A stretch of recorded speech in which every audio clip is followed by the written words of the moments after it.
Joining us now, David Ramadan, former House of Delegates member in Northern Virginia in Loudoun County, and avowed never Trumper forever and ever. And I had a chance to see David Saturday night at Mike Watson's big shindig in Newport News, where he had a fundraiser for Ed Gillespie, who we think is going to win that race. And we're going to be talking a little energy, and we're going to give David his 5 minutes to blast Trump and get it off his chest. David, good to have you. Good to be back home, buddy. We had a good time Saturday night at Mike's house. That was quite the event. A great event. Mike and Amy Watson put a big shindig for all of us. It was great to see Ed Gillespie and do another event to support his campaign. As you know, this was the announcement of the Business Development Caucus PAC, the first event. Mike Watson, Chris Head, Mike Weber, and myself started that Business Development Caucus when back in 2012 we were all freshmen in the Virginia House.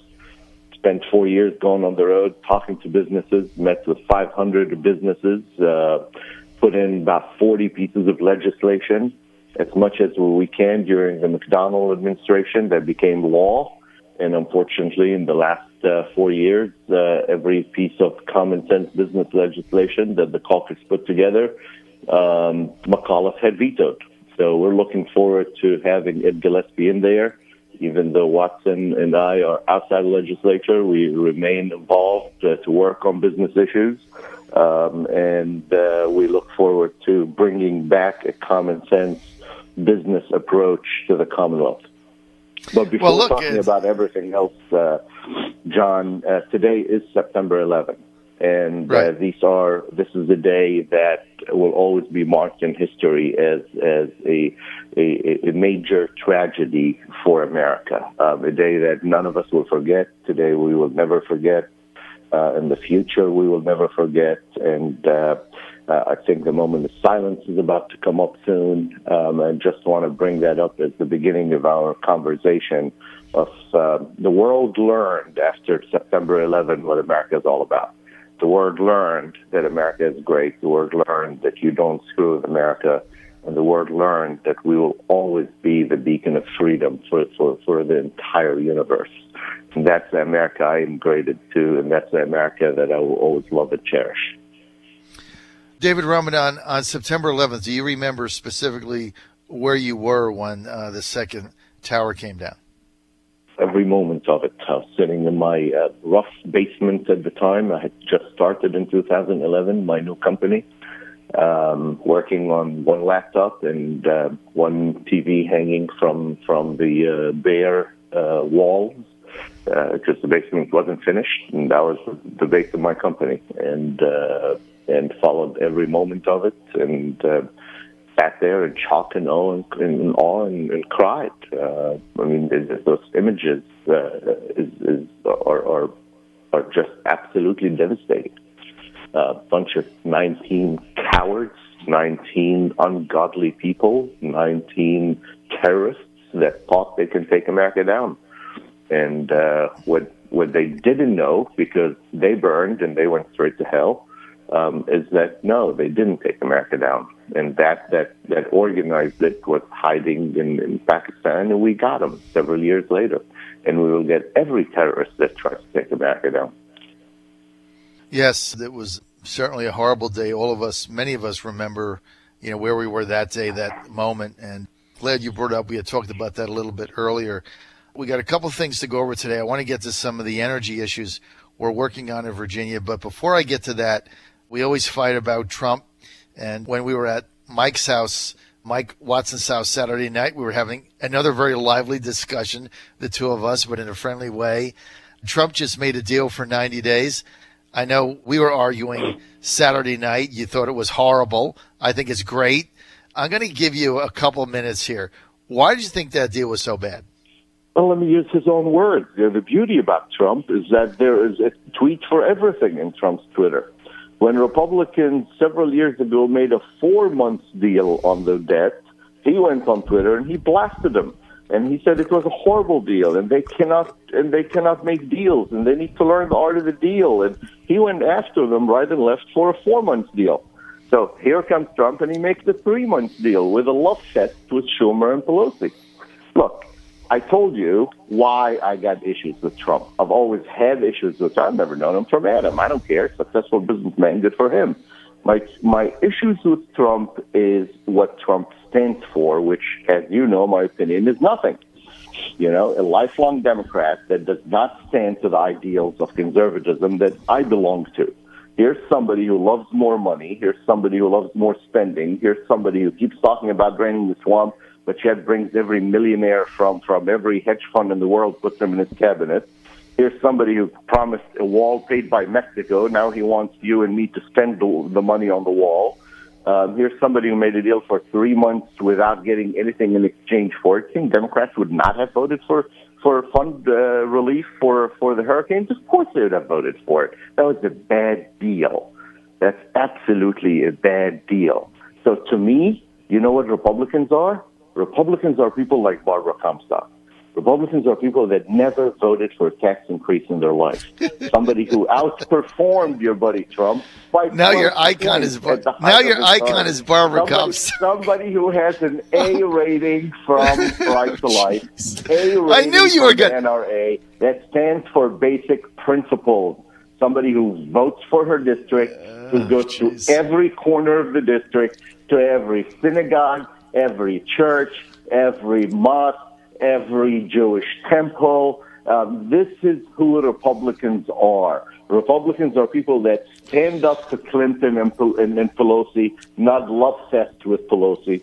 A Republican, Barbara Comstock, my congresswoman, is what America should look like for Republicans. Endorsed by NFIB, endorsed by U.S. Chamber, endorsed by realtors, endorsed by contractors, endorsed by the National Right to Work, endorsed by National of Life, endorsed by Susan B. Anthony, endorsed by the NRA, endorsed by the Police Benevolent Association, endorsed by Fairfax firefighters. You show me when your buddy Trump will ever have that list of endorsements. Well, I'm endorsing Shaq Hill, so much for that. Oh, this message paid for and authorized by Barbara Comstock for Congress. I thought you had lost all your common sense before, but now I'm not voting for. I wouldn't. But you know what? I wouldn't vote for Barbara if she was the last Republican on earth. I thought you might say so. So let me bring you up your show on November 11, 2015. Why don't you go pull that up? 4 to 503. It is on YouTube. That's when your buddy Shaq Hill went on the deep end attacking Trump. Why don't you go tell Shaq Hill how come he attacks Trump? And why would you be endorsing somebody who has ran for everything under the sun and never won? No, he didn't run for supervisor. Attacked the press. Somebody. David, we got a lot of other stuff to go over. I'm not going to spend. Group that is running. What has he done for Ed Gillespie and Jill Vogel? Zero. Has he showed up? Zero. We got a lot has he given more up to talk any about. Money? Zero. This is not the Barbara Comstock hour, David. David, this is not the Barbara Comstock hour. You can buy an ad on her behalf. I'll be happy to run it. It is always the Barbara Comstock hour for me, brother. It's just, whatever, David. I want to talk about energy. All right, because when we get these hurricanes and these storms that come down, homes rely on natural gas to power backup generators, fireplaces, stoves, right? They're cheaper than propane and easier to operate than wood-burning stoves. Businesses all across Virginia are using natural gas. It's cheaper. It's more efficient. Natural gas is vital to growing, in my mind, jobs and businesses in Virginia. Yet one thing we agree on is we're always doing battle. What? We're always doing battle with liberals that don't like natural gas. I don't get this. Well, they What's don't the deal like with any this? energy at all. I mean, they want us to just sit and sunbathe in sun. And if we had sun 365 days a year, that would be fantastic. I'll take it even if we had it 300 days a year. But we don't. Reality is we need energy. And the reality is that gas, especially natural gas coming through pipeline, is safe. It's safer than one pipeline is more than 75 rail cars or 750 trucks per day. And it is safe. It is the Department of Transportation regulates the heck out of it, and they know it's safe. The pipelines are regulated by FERC, and they know it's safe. It reaches everywhere. It helps businesses. It helps people. It is cheaper than other alternatives. And let me tell you, if you don't want electricity, good for you. I want electricity in my house. I want to burn electricity. I like running my refrigerator. I like to be able to charge my phone to talk to John Fredericks on the radio. And guess what? The best source to burn for electricity today, it is natural gas. Our electricity engines need it, right? Nobody wants us to use nuclear anymore. Fine. Nobody wants us to use coal anymore. They made it impossible for a new coal electric plant to be done. But natural gas is safe and it's clean. So I don't get all the opposition to it. We ought to really support those pipelines that continue to come into our area. Schools are switching to natural gas. Yep. All of it's produced in the United States. Let's talk about jobs. 98% of that's produced from the United States. We're not talking about oil we're bringing from the Arab world now. We're not bringing it from Mexico, right? And especially that now your buddy's not going to pay for Mexico's not going to pay for the wall. He wants us to pay for it. So they're going to charge us more anyways for anything that will come out of Mexico. So this is natural gas that will be paid for in America, produced in America, and it will save an average of $1,300 annually for a family. I'll take $1,300. No I'm sure you will. We're chatting with David Ramadan, Never Trumper, and former House of Delegates member, one of my favorite members in the House. And so David and I can disagree on Trump, but agree on other things like natural gas. Do you know, David, and I'm getting you in because we've had this discussion about natural gas so many times and it gets off everybody's radar screen. But you know that for the last decade in Virginia, that the utilization of natural gas increased by 50%. 50%. And natural gas has helped manufacturers in Virginia save about $60 million in energy cost. And yet the thing that annoys me about it is there's no advocates for natural gas. You never find it in the news. You only hear the other side. And so that's why I want to spend some time on that today. Natural gas has already helped Virginia households, as you said, $1,300 they save on energy. $1,300 annually on energy. And like you said, Virginia's on average paying $1,500 on energy compared to the national average of more than that. So, or so. And yeah. we need to even lower that further. And right. Look, natural gas will even help us with natural energy, right? Because when you have natural gas, it will allow us to use some of the R&D money for solar, and we will use some of that R&D money for wind. And I believe all of our energy producers in Virginia had committed to help us use renewables. And however, there are going to be days that the sun is not shining. And there's going to be days that and those are few in our region in the year, most of the year, when the wind is not blowing either. And let's use natural gas for that because natural gas is safe, it's cheaper, and it is American. Keep talking about jobs. It's costing, what these pipelines do? They generate construction, and construction jobs are being filled by Americans. So any way you look at it, natural gas is absolutely intricate to our economy, it's absolutely safe, and it's something that we should all be supporting regardless of where we stand in the long-term discussion on renewables versus fossil fuels.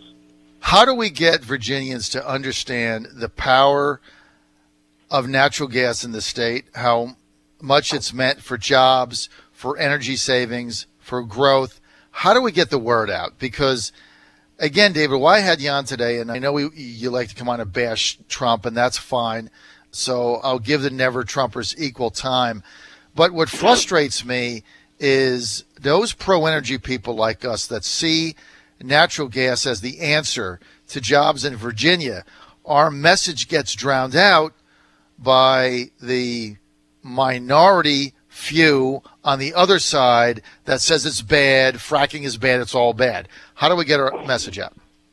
Well, education. Look, the problem is with like everything else on every issue, you have a minority of people that scream loud with a message that sounds that has common sense based to it, but they scream loud and they continuously scream about something, and then it becomes the common knowledge. Well, that's what happened on this issue.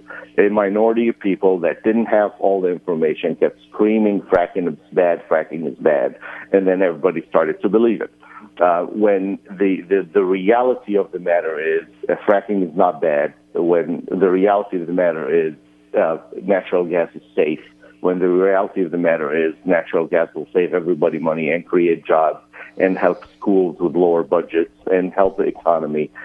So what we need to do is keep educating people, keep talking about it, show them the numbers, show them the facts. The fact is on the side of the energy industry when it comes to natural gas.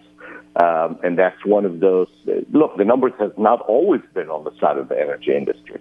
And there are, and there, in the past, yes, coal was not clean and was not, no, they cleaned that up, but coal in the past was not clean and it was not good for the environment. Did it cause jobs? Absolutely. Did we need it? Was necessity? Absolutely. But it was not clean. Over the years, they cleaned that up. In this scenario, the facts are on the side of the energy industry. Gas is safe, gas is cheap, gas is American-made, and natural gas is good for America, and they're going to continue to hammer that message again and again and again. Those of us that took the time to read up about gas, to do the research, to read about the public policy involved with natural gas, need to speak up more because we know that this is good. And those of us that are in the public policy realm need to continue to give the good message on any good public policy matter. In this scenario, it's gas. Just like in this scenario, it is good Republicans like Barbara Comstock that make me proud to represent me in Congress. I knew you would manage to weave another Barbara Comstock commercial in this discussion. I figured you would do that. Look, anybody I don't really who becomes the target of Nancy Pelosi, which Barbara is, anybody who Nancy Pelosi recruits 12 to 14 Democrats to run against should be somebody that you should be cheering day in and day out and tooting the horn for that person. In this scenario, I couldn't care less, David. I really couldn't care less. Barbara Comstock. I have no idea what Barbara Comstock does for the Trump agenda. All she does is blast it. She votes against everything the president tries to do. Not true. And she gets quoted by Jennifer Rubin in the Washington Post. To me, she is of no value. But here's what she does great. She loves to go around. She loves to go around and meet with her big donors. Any member of Congress to be working for the Trump agenda. That's not the job of a member of Congress. The job of a member of Congress is to work for their constituents first. That's why she's going to lose. She doesn't work for her constituents, David. David, for America if you want to have a discussion, two people have to talk, right? Otherwise, it's a David Ramadan 15-minute monologue, and I love you to death. Barbara Comstock doesn't represent her constituents. She represents her donors. She hasn't even had a town hall meeting, David. She doesn't want to bother to... No, I'm not going to let you speak all the left points. Are you giving now the talking points of the Democrats? I'm telling the truth. Meeting? I'm telling the truth. She doesn't want to deal with... So that 300 people lined up by the Democrats come and scream at you and there'll be no actual debate? Scott Taylor has them. Dave has them. Whitman has them. Everybody else has them. She can't have... She doesn't want them because she doesn't want to bother to talk to pesky constituents and get her hands dirty when she'd rather drive up in a limousine and eat caviar with her big fat cat donors. Talking point. See, that's the beauty about Trumpers. She's a swamp monster. Even when you don't admit it, right? A lifelong Democrat turns you all into lefties even when you don't admit it. She drinks from the swamp, David. Written by the DNC. Are they sending that talking point your way now? Come I'd on. rather Talking take point a written shot. by the DNC. I'd rather take a shot with somebody else that might stand for something other than her donors and getting money and staying in power. She doesn't even like her voters. She doesn't like them. Trump in every precinct by 12 points total. What the hell do I care? Who cares? Every single precinct by 12 points. She outdid Kane and Clinton. In the first meeting they had as a Virginia delegation. Then why Kane doesn't she looked at her change parties? In the first congressional delegation meeting they had after the election, King comes up and goes, "Oh, wow, you outperformed." Texas at the least. But even Kane admitted, like, "Oh, you beat us. You cleaned our clock." 12 points. I could give a rat's tail what Barbara Comstock does. She is a non-essential person there because all she cares about is staying in power, her big fat cat donors, her big money people, flying to Rome. You know, other people are trying to make ends meet. She's flying to the Vatican on the public dime. Who cares what Barbara does? I'm out of time. This is the John Fredericks Radio Network. We gave David Ramadan equal time plus. David, we can fight, but at the end of the day, go, Barbara, go. At the end of the day, David, you're my best friends in the world, and I love you to death, even though we disagree, and you drive me nuts. You're still my very dear friend. See, we can be friends and disagree and then have a drink. It's okay. But David is so wrong on this. It's ridiculous. All about, brother. I got to take off, man. Bye. Love you. John Fredericks, Radio Network.